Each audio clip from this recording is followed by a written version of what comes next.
So initially I kind of thought about it as a lack of investment in critical key bits of infrastructure on the livestock farms, dairy farms and beef farms in particular that are on slurry systems.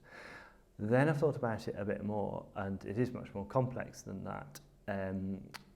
But one factor that strikes me, and it certainly struck me not just last year with Storm Desmond and extreme rainfall events, but actually we seem to get these extreme rainfall events every couple of years. Certainly every 5 years we have something that's fairly monstrous, and that exposes farms to the problems of water falling out of the sky.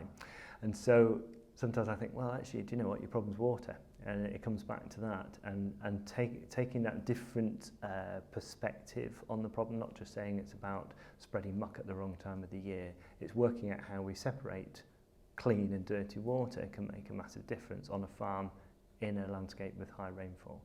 And we get rainfall from fairly dry, from 26 inches a year, up to 170 inches is the highest rainfall that I've recorded on a farm, which is phenomenal.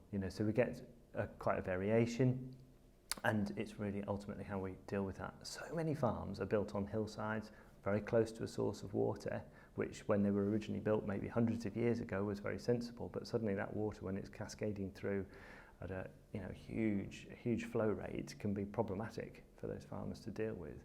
And they can find themselves a bit like swamped with water coming from every different direction, which rushes through farm buildings and yards and inevitably washes nutrients out, leaks out of the system. So a lot of what we do is looking at how water moves through the landscape with farmers and how to divert it, how to separate yards that have to be dirty from yards that have to be clean.